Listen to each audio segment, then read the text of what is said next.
The Eternal Vigil, Elena's voice echoed in the grand hall, reading memories to a man who could no longer hear them. Dawn light filtered through the shattered windows, painting the destruction in shades of gold and amber. The hall that had witnessed the Voidweaver's manifestation now bore the scars: cracked marble floors, scorched walls, and the lingering smell of void flame that would probably never fade. "Your sister laughs like wind chimes," Elena read from her notebook, her voice steady despite the tears on her cheeks. "You promised to take her to see the fountain sprites when this was over." Cassian's body sat motionless at the convergence point, exactly where he'd completed the ceiling. His eyes were open but unseeing, completely black from lid to lid. Dark veins traced geometric patterns across every visible inch of skin, forming circuits that pulsed faintly with residual power. His core temperature had stabilized at 72 degrees, cold enough that frost formed on his clothes in the morning chill. But he was breathing. Barely, shallowly, but breathing. "The corruption is strange," said Magister Theron Greymark, limping over with his arm in a sling. The battle against the Shadow Spawn had wounded him badly, but he'd survived. "It's not spreading anymore, it's just holding steady."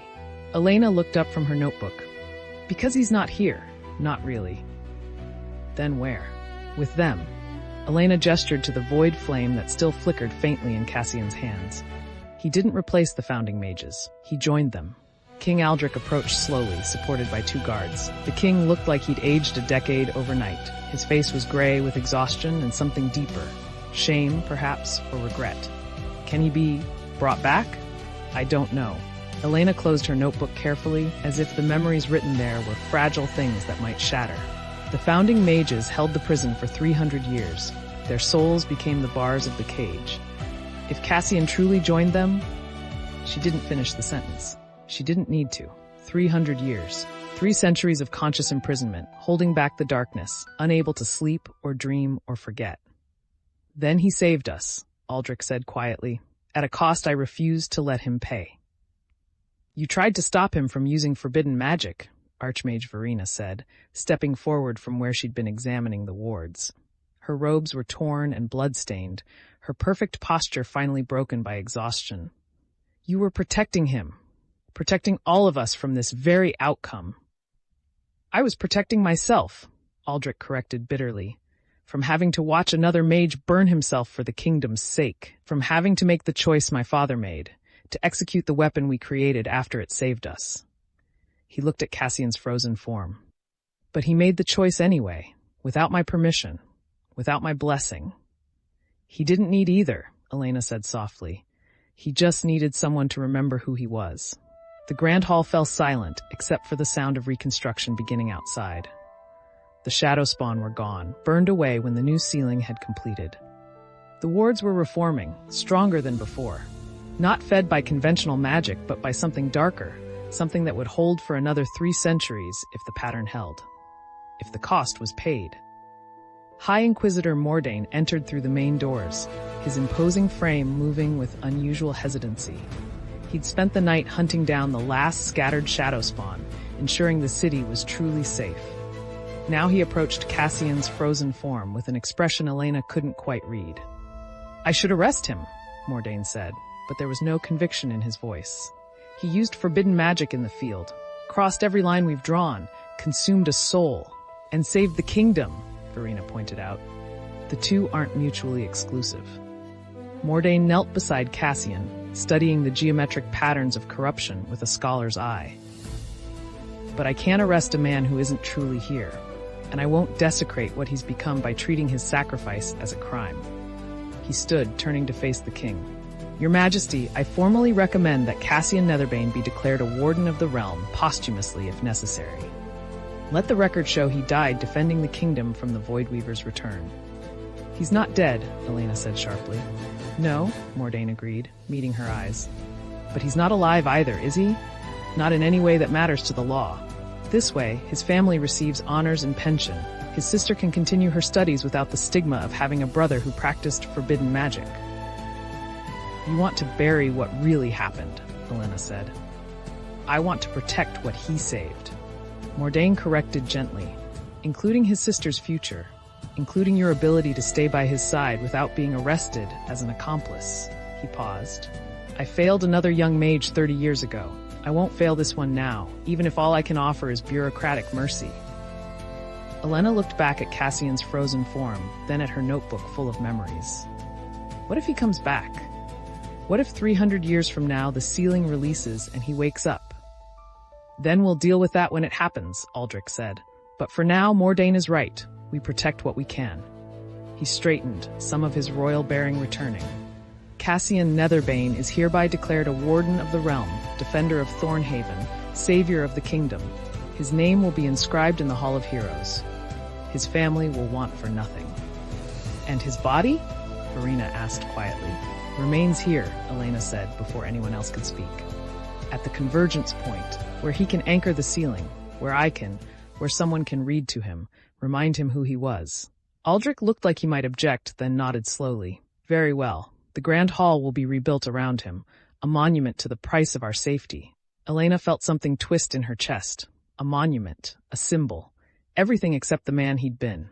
"I need to check something," she said abruptly, standing. "In the catacombs." "Elena," Verena started. "Please." Elena's voice cracked slightly. "I need to understand what he did, what he became." Mordain nodded to one of the guards. "Escort her, and give her whatever access she needs." The descent into the catacombs felt different now. The ancient chamber no longer felt abandoned. It felt occupied, crowded with presences Elena couldn't quite see. The 73 alcoves still lined the walls, but the crystallized souls that had rested there for 3 centuries were gone. No, not gone. Changed. Elena moved to Cale Thornweave's alcove, where Cassian had consumed the founding mage's soul just hours ago. The alcove was empty, but something remained, a faint impression in the stone, like a shadow that wouldn't fade. And when Elena pressed her hand against it, she felt warmth, consciousness. "We hold," came a voice that wasn't quite a voice. Not Cale, not Cassian. Something between and beyond both. "We hold the darkness back. We remember why it matters." "Cassian?" Elena whispered. "And Cale, and Theron, and Morgana, and 70 others whose names we carry." The presence pulsed gently. "We are the 74 now, the prison and the prisoners, the bars of the cage and the hands that forged them." "Can you come back?" Elena's voice broke. "Can any part of you come back?" Silence. Then, "Not while the Voidweaver strains against its bonds, not while the darkness remembers how to break free. We must hold. We chose to hold." "For how long?" "Until the next ceiling. Until someone else takes our place.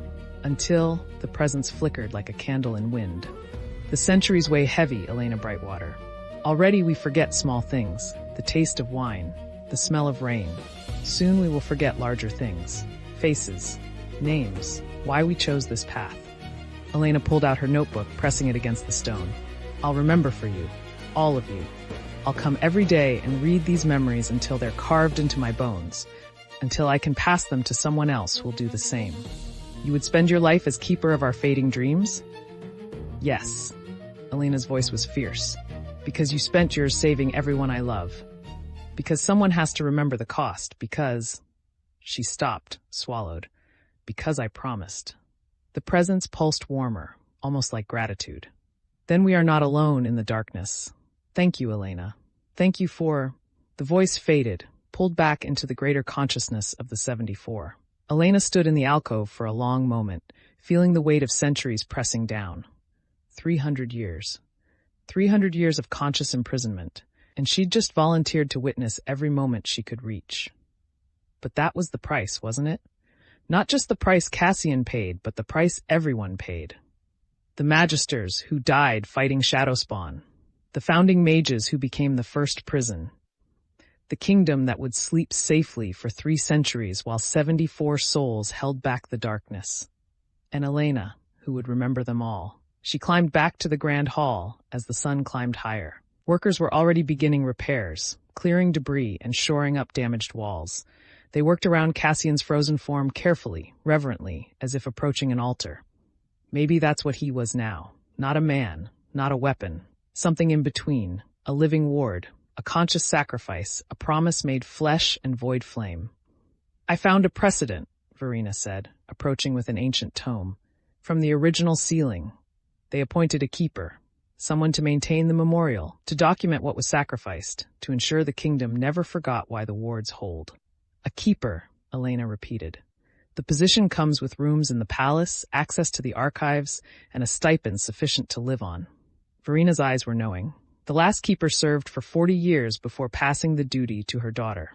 The duty passed through 7 generations before the need was forgotten. Until now. Verina held out the tome. The king has approved your appointment, if you'll accept it. Elena Brightwater, keeper of the 74, guardian of their memory and witness to their sacrifice. Elena took the book, feeling its weight. 7 generations of keepers, their notes and observations filling page after page. The last entry was dated 240 years ago. The souls are quiet today. I think they dream, if such things can dream. I hope their dreams are kind. She looked at Cassian's frozen form, at the void flame still flickering in his hands, at the geometric patterns of corruption that marked him as something other than human. I accept, she said. That night, Elena moved her few possessions into the keeper's quarters, a small suite of rooms adjacent to the grand hall, close enough that she could reach Cassian in minutes if anything changed. The rooms had been empty for centuries, dust-covered and forgotten, but they had good bones. A bedroom, a study, and a small library filled with journals from previous keepers. She spent the evening reading them by candlelight, learning the patterns. The first keeper had been Cale Thornweave's widow, a woman named Seraphina who'd watched her husband burn himself to save the kingdom. Her early entries were raw with grief. Day 1. They say he's still in there, part of the ceiling, conscious but unreachable. I don't know if that's comfort or horror. How do you mourn someone who isn't dead but will never be alive again? Day 47. I spoke to the convergence point today. I don't know if he heard. I don't know if any part of him remains that could hear. But I spoke anyway, because silence felt like abandonment. Day 203. I think I felt something today. A warmth in the stone, like recognition. Like he knows I'm here. Like he remembers, even as he forgets everything else. Elena's hands trembled as she read. This was her future. Decades of speaking to someone who might not hear, might not remember, might not exist anymore in any meaningful way. Decades of bearing witness to a sacrifice that would fade from public memory even as she kept it alive. But Seraphina had done it, and the 6 keepers after her had done it. And now Elena would do it, because someone had to remember the cost of safety. She returned to the grand hall at midnight, when the workers had finally left, and she could be alone with him. The void flame cast strange shadows on the walls, making the geometric patterns seem to move and breathe. I'm the keeper now, she told Cassian's frozen form. Official title, fancy rooms, everything. Verina says I get access to the restricted archives too, in case I need to research ways to help you. No response, just the faint pulse of the corruption patterns, like a heartbeat made visible. I read Seraphina's journals, Cale's widow. She did this for 40 years, came every day, spoke to him, reminded him who he'd been. Her daughter took over after that, then her granddaughter. Elena sat cross-legged on the cold marble floor. 7 generations of keepers, all trying to hold on to memories that wanted to slip away. She opened her own notebook, finding the page where she documented Cassian's core memories. Your sister's name is Elena. She's 14. She wants to be a healer. She laughs like wind chimes, and she's afraid of spiders but won't admit it. Elena's voice steadied as she read. You promised to take her to see the fountain sprites in the upper city gardens when this was over. You wanted to show her that magic could be beautiful, not just dangerous. The void flame flickered slightly. Maybe imagination, maybe not. You love her more than anything, Elena continued. More than your own life. That's why you did this. So she could grow up safe, become a healer, live in a world where the Voidweaver was just a story instead of a threat. She turned the page.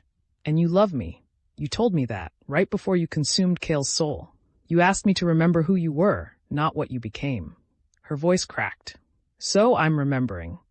I'll remember until the memories are carved into my bones. Until I can't forget, even if I wanted to. The grand hall was silent, except for the distant sounds of the city. Guards on patrol, late-night carriages, the ordinary sounds of a kingdom that didn't know how close it had come to annihilation. A kingdom that would wake tomorrow and go about its business, safe behind wards they couldn't see, protected by a sacrifice they'd never understand. Elena stayed until dawn, reading memories to a man who might not hear them. When the sun rose, she finally stood, her legs stiff from sitting on cold marble. "I'll be back tonight," she promised, "and every night after that, however long it takes." She turned to leave, then stopped. Something had changed in the void flame's flicker, a pattern she hadn't seen before. She moved closer, studying the geometric shapes in the corruption. And there, traced in the dark veins across Cassian's hand, she saw it, a symbol she recognized from Kale's journal, a sign the founding mages had used to mark their workings. It meant, "I hear you. I remember." Elena pressed her hand over the symbol, feeling the cold skin beneath her palm. "Hold on," she whispered. "Just hold on. I'll find a way to reach you. I'll find a way to bring you back." But even as she made the promise, she knew the truth. The ceiling would hold for 300 years. The 74 would hold with it, conscious and suffering, unable to sleep or dream or forget. And Elena would bear witness to every moment she could reach, keeping their memories alive even as they lost their own. That was the price. Not just Cassian's sacrifice, but hers. Not just his imprisonment, but her vigil. And she would pay it, because love demanded no less. The sun climbed higher over Thornhaven, painting the grand hall in shades of gold. In the convergence point, a young man sat frozen, his consciousness scattered across 74 souls, holding back the darkness one eternal moment at a time. And beside him, a keeper opened her notebook and began to write. "Day 1. I spoke to him today. I think he heard. I think some part of him remembers. I'll speak again tomorrow and every day after, until the centuries release him or I find a way to set him free. This is my promise. This is my vigil. This is the price I choose to pay. We hold together against the darkness." She closed the notebook and looked at the frozen form that had once been the man she loved. 300 years stretched ahead like an abyss, vast and terrible and inescapable. But she would walk every step of it, bearing witness to a sacrifice the kingdom would forget. Because someone had to remember the cost of safety. Because someone had to hold the vigil. Because love, in the end, was the only magic that mattered. Thanks for watching our stories. Don't forget to like and subscribe for more epic adventures. Thanks for watching our stories. Don't forget to like and subscribe for more epic adventures.